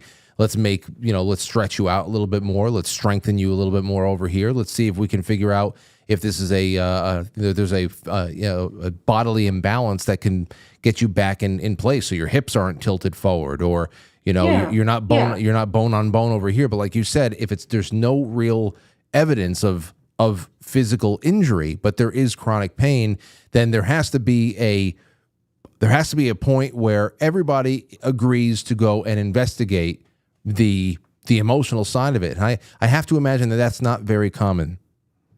It's not very common because it's easier to think that our body is broken and to cover it up. And, think about if you really just needed an alignment, if your hip was out or whatever, why do you need to go to the chiropractor 3 times a week for 6 months?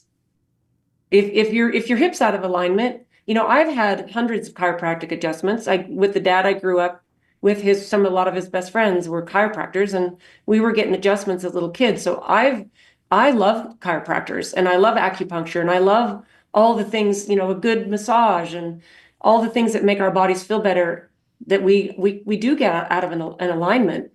But the pain industry, even in alternative medicine, unfortunately, is just as big a business. And one of the things that I had a consultation with a man who wrote a book called The Great Pain Deception, and it's based on Dr. Sarno's work. And I consulted with him about 10 years ago, and he blew my mind. And one of the things he told me is to stop doing all of the things I was doing, like stop going to the chiropractor. And then he's like, all the things that you're stopping doing because you have pain, like I'm a big hiker. I live in Utah. I live right in the Wasatch Mountains. And I had stopped hiking because I was in so much pain, my legs, my foot, my knee. And he goes, just push past the pain and realize that your body's not broken. And I'd had x-rays and everything was fine. The doctor's like, oh, everything's fine. Like there's nothing wrong with you. But I had so much pain.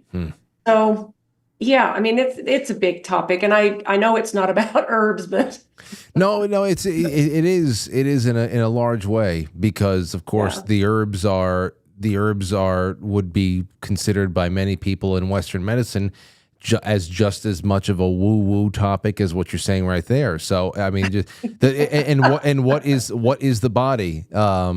Nature and the herbs or nature, and there's just that natural inclination to heal and rebuild. But it's a really, really wonderful book. I hope that people go check it out. Be Your Own Shaman, a field guide to utilize 94 of the world's most healing plants by Jane Barlow Christensen and Brian Christensen. You can find that on the website, right?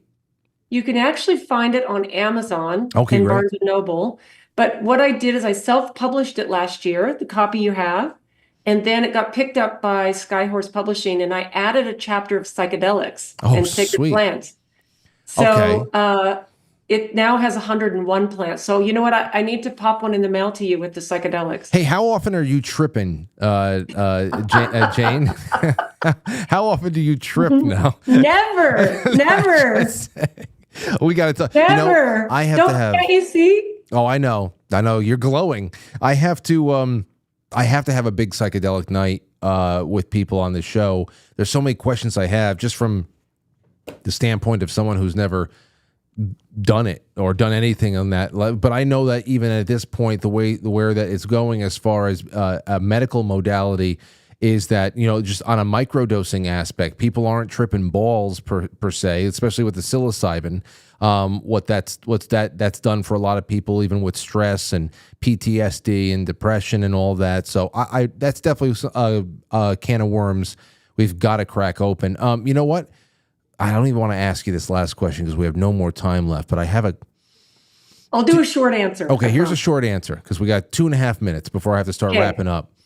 What does anti-aging mean to you? Because most people, when they get an anti-aging product that's advertised anywhere, it's usually just about getting a set of skincare products that's going to get rid of wrinkles. It's going to tighten some things up. It's going to cover up your liver spots on your hands or whatever.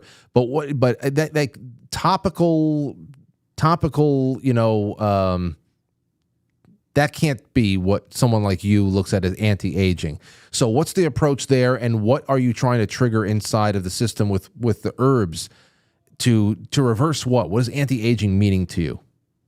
Well, to me, it's really what's going on the inside will express on the outside.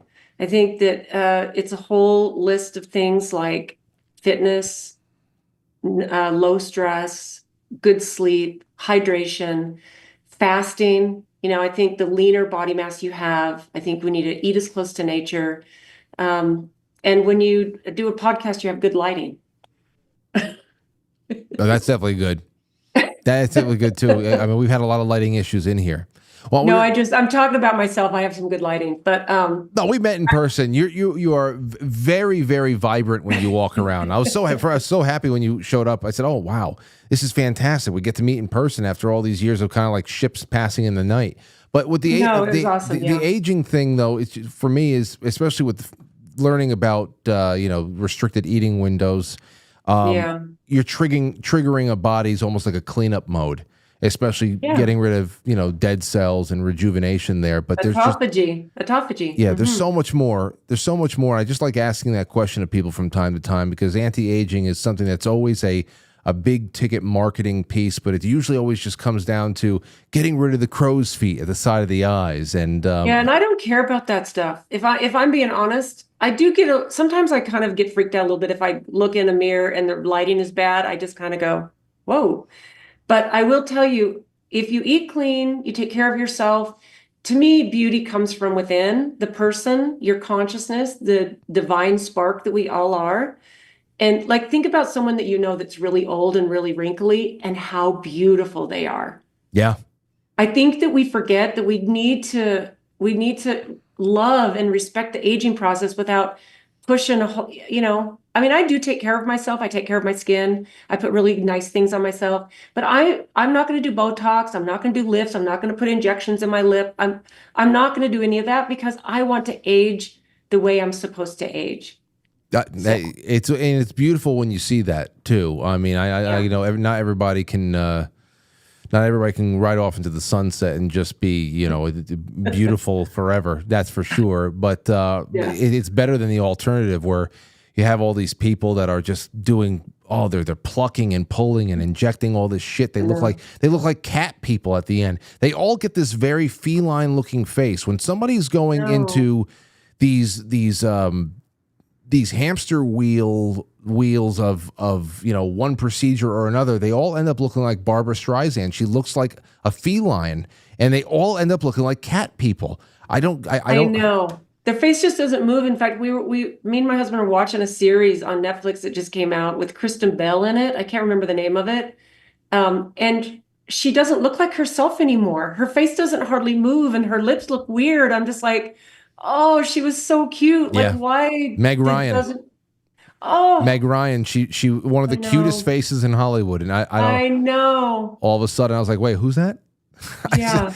I don't know. Listen, Jane, this has been a wonderful time with you. I really hope to have you back soon to do little hits on one thing or another. And in the meantime, I hope that this is a consideration for people in their holiday shopping. Your book over here, and please, thank you. Keep in I'll touch. send you a copy with the psychedelic chapter because that just came out in May. I'll tell you what. If you send me the psychedelic chapter book, I will raffle this one off on air. I'll give this one away. Perfect. Okay? Yeah. So that I'll be on the lookout for that, and we'll turn this into a raffle, and that'll be fun. Jane Barlow, barlowherbal.com. The link is in the description. Thanks for everything, Jane. Thanks, Frank. Have a good one. All right, have a great one. All right, Okay, bye. Everybody, it's a good one tonight. Put a little bit of a bow on that. Let's make sure we get everybody's super chats read real quick. Jay Britt says, hey, Frank, this is from tonight. Yeah, I know. I'm sorry. No super chats. So I saw something from last night, and I thought it was tonight. Northern Pike says, be careful. Be careful. Have a good shaman to help you with your trip. Always be tempered, quite frank. Oh, don't worry. Don't worry. I'll be very tempered. I'm going to go home. I'm going to have myself a Topo Chico mineral water and watch the last episode of Cobra Kai. That's going to be my trip for the night. Don't worry. Let's see here. Northern Pike says, great show and hello from NPLZ. Purple Lucis Strife. It's not as evasive as you heard. What is this? It's very important to the survival of honeybees. And then, okay, wait. Purple Lucis Strife. I guess we're talking about plants here. It's not as invasive as you heard, or invasive, you mean. It is minuscule and very important to the survival of honeybees in Northern America in the cold season. Okay. Purple Lucis Strife. It blooms can determine the survival of honeybees. All right. Gotcha. I appreciate that. I don't know. Maybe it's in here. Maybe it's in here. I was looking for specific things, but now I have something else to look for. Thank you. Brewbark says, meanwhile, Governor Newsom launders $9.1 million of cartel payoffs to buy a home in Marin County, California. Thank you, Sean Joe, Porpoiseful, C. Blanche, Sean Joe, Not My Name, C. Lynn, In the Business, or In the Bushes, I'm sorry. Great show, brilliant guest, says Paulie. Thank you, Paulie. Sean Joe says, Frank, can you ask about cayenne in pill form? It's in here. I'm pretty sure it's in here.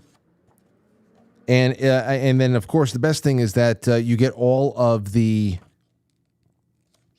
cayenne pepper. There's infusion, standard infusion, and all that. This is all in section 14. It tells you how to do all that. Tincture form. That's good for asthmatical conditions, chills, flu, ulcers, cough. Powder form. Nothing there about pills, but there is powder. Profuse menstrual hemorrhage. Profuse menstrual hemorrhage. Oh boy. There's a lot in here to consider. And let me know how it all goes. Thank you so much. Esther says, thank you for another remarkable guest, Frank. Thank you, Esther. Thank you, Secret Weapon. And thank you, Awake Not Woke. After the show tonight, we have some after-hours programming coming your way. Let's see here. It is... Oh, wait, no, that's not it. I don't know what the hell it is. Oh, no, we'll have to find out. I hope you all have a good one. Oh, wait. Here it is. Sorry. G. Edward Griffin.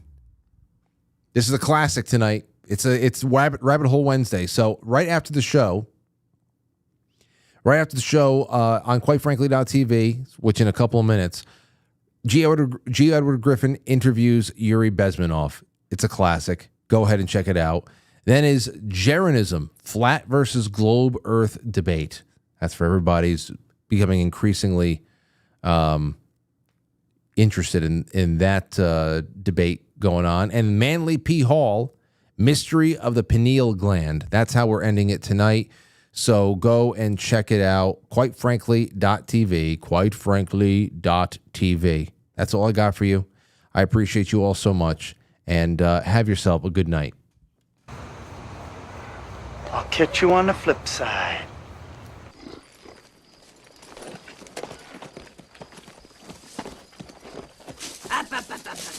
Toodaloo. Au revoir. Auf Wiedersehen. Ciao. Ding dao day.